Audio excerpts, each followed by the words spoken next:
watching Mrs. K's Healthy Eating channel, and we're here to help you to eat well and get cooking. Hi everyone, welcome back. So, what are we doing today? Today we're looking at the last of our plant-based series. We've looked at plant sources of calcium, plant sources of iron, and today we're looking at plant-based sources of vitamin B12. Now, the reason I concentrated on those three is because if you are following a plant-based diet or vegan diet or even vegetarian, you may have deficiencies in those three because it is no doubt a little more possibly difficult, or you really need to be well informed to know how to make the most of your plant-based products, making sure that you've got enough of those vital nutrients. Now, B12 is a really fascinating vitamin. It is the strangest of vitamins and yet so vital. Now, let me tell you a little bit about vitamin B12. B12 is made from bacteria. Now, bacteria, as we know, ring alarm bells for us because bacteria can cause illness. Yet this particular bacteria is the only thing that provides us with B12. Now, we actually have bacteria in our large intestines, the colon, which can actually, which makes B12. Problem is, we can only absorb B12 in the small intestine. So the small intestine comes before the large one. So we eat all our food, we digest our vitamins, and then the rest of the food goes into the largest intestine. More things are processed and absorbed, and then eventually it's excreted into the toilet. But it means that what we excrete in the toilet contains vitamin B12, but we've not had any of that. It's a real strange thing in our bodies. Now, the problem is that the only place that we can get B12 is from other animals. Now, this is a major problem, obviously, for vegans, and that's what we're going to be looking at today. How much, now, do we need? It's amazing how little B12 we actually need. But it's equally amazing how important B12 is. Now, did you know that you actually almost couldn't live without B12? B12 is the tiniest, strangest little vitamin, but is so vital for our bodies. And I'm going to tell you why we need to eat B12. Firstly, it's involved in processing amino acids. Now, do you remember when we did our lessons, we've done our sessions on protein, where we looked at amino acids, and I spoke about essential amino acids. That's actually in session 5 of the Eat Well Guide series, if you're interested in going back to that. So, there are 20 amino acids that we need that make up proteins. 8 of them are essential. We can only get them from food. And we looked at the various foods you can get those amino acids from, for both vegans, vegetarians, and animal eaters. But there are 11 or 12 that the body actually synthesizes with bits and pieces from all over. As I said, the body was like a little factory. Now, in making those, in processing those amino acids, you need vitamin B12. Without B12, the amino acids can't be processed. Now, that's going to mean your nails are not going to grow properly, your hair won't grow properly, you won't be able to digest proteins, as we looked at in that session 5 of the Eat Well Guide series. Proteins do an awful lot of things in your bodies that you're probably not even aware of. Those things will be impaired or actually stopped if you don't have B12. It also is involved in the production of fatty acids, similar thing to the amino acid thing. So the body also is involved. You eat fats and then it processes fatty acids. Now, fatty acids are used to make cell walls, and most important of all, they provide a protective sheath around your neurons in your brain. So they are vital in protecting your nerve cells in your brain. And that is why one of the symptoms of not eating enough B12 can cause mental illness. And it can cause serious mental illness, even to the degree of psychosis. So that is another vitally important aspect of eating B12. Right. What else does B12 do? It can actually give you less, you actually feel with lack of B12 a lack of energy. And that can be masked. People can actually think that it's lack of iron that's caused that, but actually it could be B12. It also can lead similar consequences to having a lack of iron is in B12. So you could be very pale, you could start having lots of tingling in your arms and your legs. That can be caused. So it can be masked by a lack of iron, and so you may think you have anemia. But the doctors are well aware of this problem. They're well aware of the importance of B12. And so often when you have those sorts of feelings, the first thing they're going to check is your B12. And they're going to check your iron. So if you have any of those sorts of symptoms, they are thoroughly checked. Now, how often do we have to eat B12? We need to eat it, they recommend, 3 times a day. Because it takes a long time to process. Now, the good thing about B12, the amazing thing about B12, and there are so many of this vitamin, is that it can be stored. Now, most vitamins, you have to eat that day and they get flushed out. In fact, almost all vitamins. But B12 is not like that. And it is in fact stored in your liver if you eat too much. So you need 1.5 micrograms. So B12, you need 1.5 micrograms.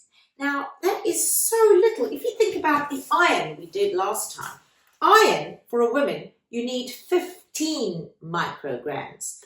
For men, it's 9 micrograms.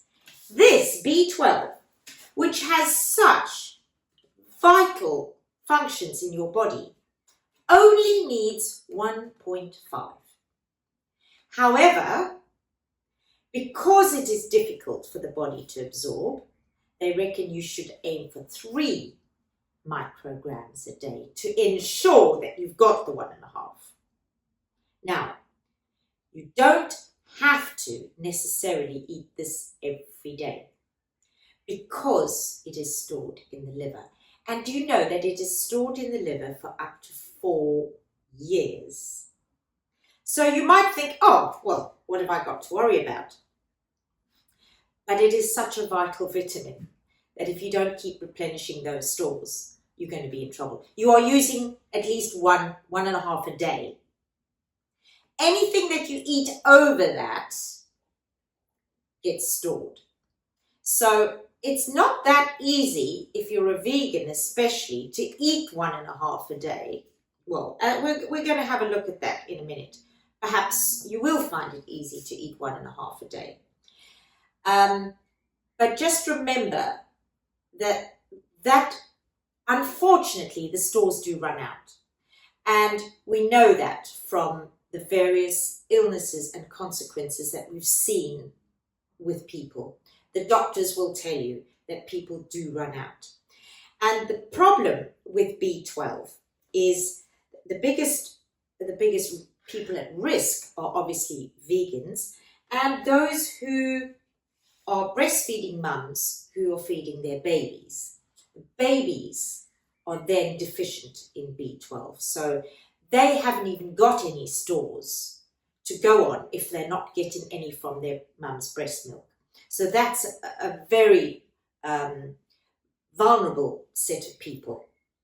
Okay, so great that we still. So if you've just decided to become a vegan, and a lot of people now are turning to vegan diets, if you've just decided that, you probably are okay at the moment because you've still got stores in your liver, but don't rely on those. Make sure that you're going to be getting enough vitamin B12 in your diets regularly, not necessarily daily, but regularly, so that you can replenish those stores. So, as I said, we can only get vitamin B12 from meat, chicken, fish, seafood, your salmon, your cod, all those fish, as well as milk, cheese, eggs, yogurt. Any product from an animal, because all animals will have a store of B12 in whatever they produce. So anything from an animal gives you B12. And therein lies the problem for a vegan. For vegetarians, it's not as bad because you've still got your eggs, your milk, your cheese, your yogurt. But for a vegan, there is no alternative but to eat fortified foods. I have done lots of research, and there is nothing that a vegan can eat, that natural food that will provide them with enough vitamin B12. Now, some people have said, well, if you grow vegetables in manure-fed soil, you will get enough. Well, apparently, if you grow spinach organically and you've got soil that's full of manure, you would have to eat 23 cups of spinach a day to get enough vitamin B12. So the chance, it's negligible. It's not even worth recording how much vitamin B12 you get from those plants. Vegans have also thought that there was sources of vitamin B12 in seaweed, in tempeh, nori, spirulina, barley grass. Well, again, the research has shown that there are such trace amounts that they're not worth even counting. So, you're literally getting less than 0.1 milligram out of those products. So you can eat lots of them, but you're just not going to make this total at all. There are only 4 products that I have come across in all my research that provides enough vitamin B12 for a vegan. I've got 2 of them here. So the first one is Marmite, contains vitamin B12. That's great because you could have Marmite on toast. So one good source. You could put Marmite in a gravy. You could make a Marmite drink, okay, just like one would have a bottled drink. So that is good also for children to have Marmite spread on their bread. And for those of you who've got children who are struggling to eat enough protein to get their B12, you could use Marmite, try and encourage Marmite sandwiches and Marmite on toast for breakfast and so on. Okay, so that's a really good thing to have in your store cupboard. The second is vegan spreads. Vegan spreads have been fortified with B12 because there is a great deal of anxiety over vegans getting enough B12. So vegan spreads have now, but you won't get B12 in a normal spread. Only vegan labeled spreads. And you need to check that it says fortified with B12. And the only other 2 sources will be breakfast cereals, and some of your fortified milks. Right, I've got here almond milk, which has very clearly stated on the bottom here, vitamin B12 and E fortified. So with added calcium in small letters, but vitamin B12 and E. So B12 in big letters, because this is so vital. Now, for those vegans who do not like to have fortified foods because they feel that again is not natural, you have a major problem. And really, you could be taking a big risk. You can take vitamin B12 supplements, and that's what a lot of vegans are advised to do, is to take a supplement and check it out with your chemist or your doctor. But you need to be getting it from somewhere. You're not going to get it naturally. And that's end of, unfortunately. And it's not worth taking a chance with B12 because it can have such serious consequences. And I have even seen research saying that it can be fatal if left for too long, and especially dangerous for children.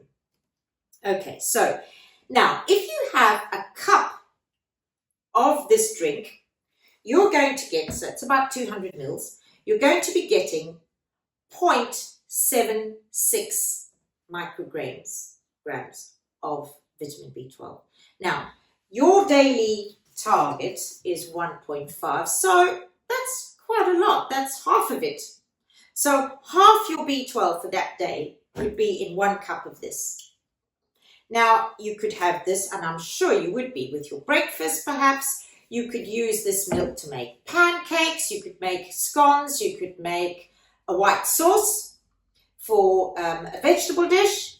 So there are lots of ways that you could quite easily have your supplement, have your daily dose of vitamin B12 just with using your milk products. So be creative in using your milks to get the B12 that you need. And it's not just almond milk, there are others, but just check. Okay. Now the other big source of vitamin B12 will be breakfast cereals. And I've done the research and it says breakfast cereals, but I have noticed that not every breakfast cereal says it contains B12. So watch out for that. Look for the labels. Now, if you look on here, just Sainsbury's, not even Kellogg's, Sainsbury's bran flakes, high in fiber, high in vitamin B12 in big letters. Why are they doing this now? Because it has become, there are so many people who are turning to a plant-based diet, and they could very well be in danger of not getting their B12. Now, how much of this do you need? Well, for a 30-gram serving, which is what they always say, 30 grams, which to me is a very tiny amount of bran flakes. I'm sure for a child, that's probably enough, but for an adult, you could easily eat double that. Okay, so just that 30 gram will give you 0.75. Now, there we go. I'm sure you've done the maths already. Some almond milk in your bran flakes, and you basically put the two together and you've got your total for the day. So just having a breakfast can give you all your B12. Okay, you haven't eaten it 3 times a day, but you have at least got that first thing in the morning. I wouldn't worry too much about having it 3 times a day, making a big issue of it, as long as if you're not having enough in the morning, you make sure you get some more later on in the day. Okay, so, and I just wanted to show you this. Right, so here I've got some Weetabix. Now, Weetabix are a brilliant source of fiber, like they say here. High in fiber, low in sugar and salt, which is also what we were looking for, low in sugar. 100% British whole grain wheat. So all these wonderful attributes, and there's no doubt that Weetabix are brilliant. Trouble is, most people put sugar on them because they are low in sugar. And what I do advise is don't use sugar on your Weetabix, use maple syrup. If you can't, if the children don't like the taste of maple syrup, well then try honey. But please try and swap your sugars. Or, as I said in the sugar one, use stevia. And I'll just get my stevia out. Well, I've got my maple syrup here. You can see maple syrup. It's used so well because my husband is eating these at the moment and he's having maple syrup. But your stevia, don't forget, this is the #1 sugar replacement if you're going to be wanting to use a sugar replacement. Use this on your cereals.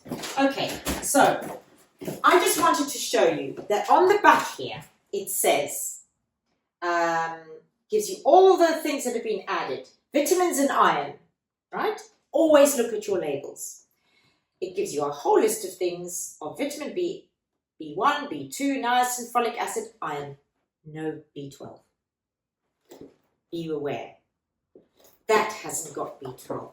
I eat this in the morning. I love this. It's got no sugar added.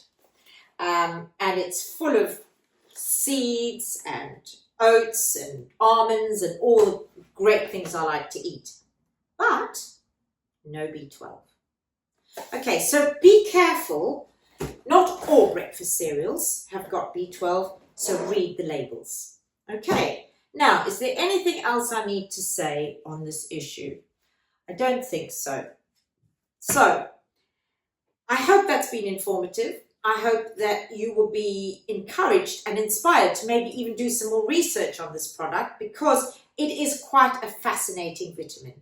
Okay, it is, and the way that the human body can't actually absorb vitamin B12, and it is just quite amazing, and how we have to eat it from animals. So it does make us question things, doesn't it?